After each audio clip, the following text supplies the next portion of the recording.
Bismillahirrahmanirrahim. Major General Iftikhar Hassan Chaudhry, Commandant Pakistan Military Academy, distinguished guests, faculty members, and my dear graduating cadets, Assalamu alaikum wa rahmatullahi wa barakatuh. It is a matter of great honor for me to attend passing out parade at Pakistan Military Academy at Kakul.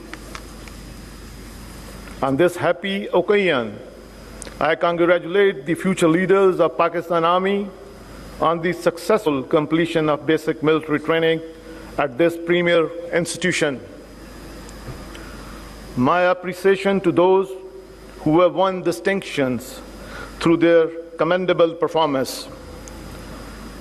I'm indeed happy to see lady cadets being part of today's parade, which signifies their resolve to take up the challenge of joining this demanding profession.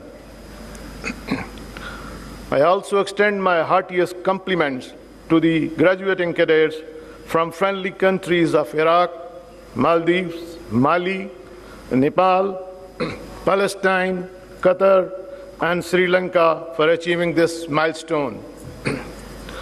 I am sure you will not only keep the flag of your nations high, but also of this great institution and be the ambassador of Pakistan in your respective countries.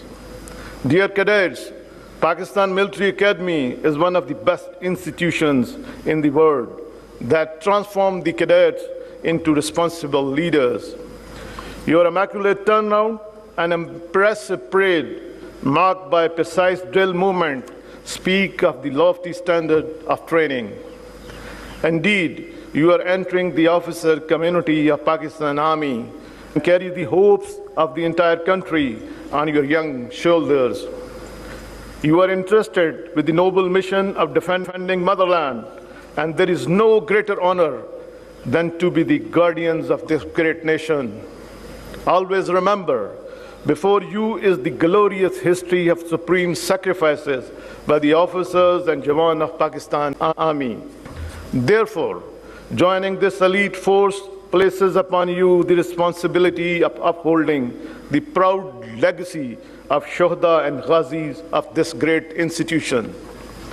As such, you must be a symbol of valor and courage for your men and lead them by personal example. Your primary obligation is to train and prepare your undercommand to defend the motherland, even at the cost of own lives. Ladies and gentlemen, I am proud that the defense forces of Pakistan are professionally competent and well-trained to cope with all internal and external challenges. Alhamdulillah, they are equipped and trained in line with the dictate of modern warfare parameters.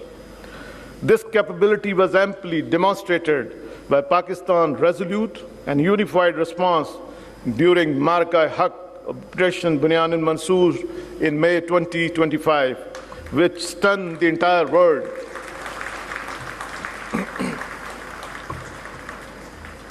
No doubt, Pakistan's response was a textbook demonstration of integrated tri-service jointness, enabled by real-time situational awareness and net-centric warfare capabilities.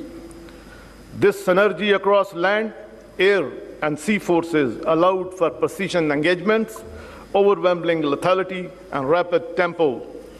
Certainly, this resounding success was the outcome of unified approach by all the elements of national power, and above all, Allah's special blessing. I would also like to highlight that the Pakistan Air Force, in synergy with sister services, upheld the legacy of fighting the outnumbered. Pakistan Air Force not only shot down the enemy's most modern and capable aircraft during intense and longest BVR battle of aerial history, but also struck bases and ground assets deeply into adversary territory from north to south with precision. Besides neutralizing state-of-the-art defense system S-400, as well as command and control center at different places. Indeed, the enemy was utterly surprised by Pakistan Air Force indigenous developed homegrown kill chain comprising unmanned system, electronic warfare, equipment, space, and cyber capabilities, with a well-integrated command and control network, which was smartly executed through a remarkable display of well-choreographed multi-domain operation employed for the first time by Pakistan Air Force in the history of warfare. Without any doubt, Pakistan Air Force could have gone further, but showed matchless responsibility and restraint as we inherited a mature strategic culture. Certainly, the ecosystem employed by Pakistan Air Force during Mark-I-Haq was not developed overnight, but was the outcome of a comprehensive strategy of restructuring, modernization, and indigenization campaign undertaken by Pakistan Air Force during past few years. Let me share that robust, well-thought out modernization plan with a focus on niche technologies has reinforced our national security with long-term sustainability. No doubt, the indigenous battle-tested capability developed in record time gave us the immense confidence that our sovereignty will never be undermined by any aggressor, inshallah.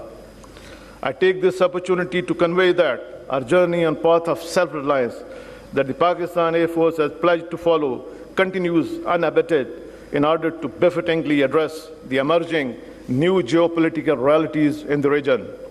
Therefore, the Pakistan Air Force is vigorously pursuing dozens of projects of strategic significance. I'm happy to highlight that some of these projects are in the development stage and quite a few are near completion, which will not only add to the frontline capability of Pakistan Air Force in particular, but also of defense forces in general. Ladies and gentlemen, the operation conducted by defense forces of Pakistan during Mark-I-Haq were effective, yet calibrated and balanced with a single aim to ensure peace with honor in line with the aspiration of our great nation. However, this humiliating defeat, our adversity is bent on undermining peace of our beloved country, directly as well as indirectly. As such, Pakistan is confronted with two front threats from eastern and western borders, which demand constant vigilance and force readiness. It is heartening that the defense forces of Pakistan are constantly demonstrating high standard of operational preparedness with a proactive approach to address this challenge. Here I must appreciate the matchless sacrifice by the Pakistan Army and paramilitary forces, especially in the war against terrorism. I am confident that their dedicated struggle and supreme sacrifices will bear fruit in eliminating this menace. Ladies and gentlemen, the world today is highly volatile, witnessing unprecedented shifting power dynamics. More so, regional conflicts are no longer isolated events. They lead to a global crisis impacting economies and thus affecting people's lives. Despite the far more complex environment, Pakistan is actively pursuing a policy of regional and global peace and has emerged as a world stabilizer. Pakistan's efforts towards world peace are acknowledged and supported by the international community. Here I must appreciate the national leadership and in particular Chief of the Army Staff and Chief of Defense Forces for his outstanding contribution and untiring endeavors toward global peace. I would like to reiterate that Pakistan is a peace-loving country and strongly believe in the settlement of dispute through dialogue and diplomacy instead of force. While Pakistan has full capability of befittingly respond to any aggressor, we expect a mature stance from the adversary to resolve the issue of Indian illegally occupied Jammu and Kashmir in accordance with the United Nations resolution and aspiration of Kashmiri people.